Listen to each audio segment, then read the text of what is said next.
Inilah biografi singkat Abah Sepuh yaitu Kiai Haji Abdullah Mubarak.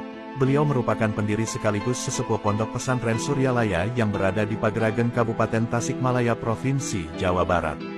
Kiai yang akrab disapa Abah Sepuh merupakan seorang mursyid Tarekat Qadiriyah Naksabandiyah (TQN) yang diangkat sebagai mursyid tahun 1908. Abah Sepuh lahir pada tahun 1836 di Kampung Cicalung, Kecamatan Tarikolot, Kabupaten Sumedang. Saat ini, kampung tersebut masuk ke dalam Desa Tanjung Sari, Kecamatan Pageragen, Kabupaten Tasikmalaya. Waktu kecil ia belajar mengaji kepada ayahnya, Raden Nurapraja yang bekerja sebagai upas kecamatan. Kemudian, ia dibesarkan oleh uwannya yang dikenal sebagai Kiai Jangkung. Sejak kecil, sudah gemar mengaji dan mesantren dan membantu orang tua dan keluarga.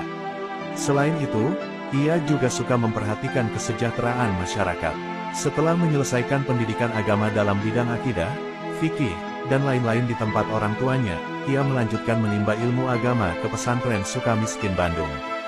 Di pesantren Sukamiskin, ia mendalami fikih, nahwu, dan shorof.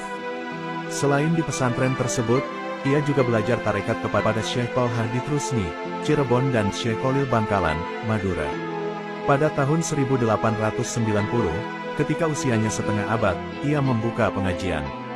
Mula-mula di Kampung Tundangan, kemudian ke Kampung Cisero, dan baru tahun 1902, ia pindah ke Kampung Godebak. Karena itulah ia dikenal dengan sebutan Ajengan Godebak. Pada tahun 1905, ia mendirikan pesantren Suryalaya yang ternyata menarik minat masyarakat dan kemudian berkembang subur dan masih berdiri dan berkembang hingga sekarang. Pada tahun 1907, guru tarekatnya dari Cirebon, Syekh Tolha, sempat mengunjungi pesantren Godebak. Gurunya tersebut melihat pesantren sebagai masa depan cerah untuk mengembangkan ilmu agama, termasuk tarekat.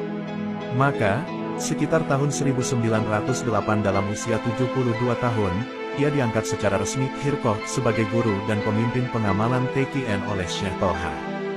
Di dalam tarekat itu, ia juga memperoleh bimbingan ilmu tarekat dan bertabaruk kepada Syekh Khalil Bangkalan Madura dan bahkan memperoleh ijazah khusus sholawat Bani Hashim. Sejak diangkat menjadi mursyid, ia semakin dikenal sebagai kiai dan pemimpin tarekat. Pada tahun 1950, ketika usianya memasuki 114 tahun, Abah Sepuh mengangkat salah seorang putranya, Kiai Haji Ahmad Sohibul Wafa Tajul Arifin, sebagai pendamping yang dipersiapkan untuk menjadi pemimpin. Pada tahun 1952, karena usianya yang sudah uzur, setelah menjalani masa yang cukup panjang, Abah Sepuh wafat pada tanggal 25 Januari tahun 1956 dalam usia yang cukup panjang, yaitu 120 tahun. Ia meninggalkan sebuah lembaga pondok pesantren Suryalaya yang sangat berharga bagi pembinaan umat manusia. Pesantren tersebut dilanjutkan putranya yang sudah dipersiapkan sejak awal, Abah Anong. Putranya yang kelima tersebut juga melanjutkan dan menggantinya sebagai mursyid tarekat Qadiriyah Naksabandiyah hingga saat ini.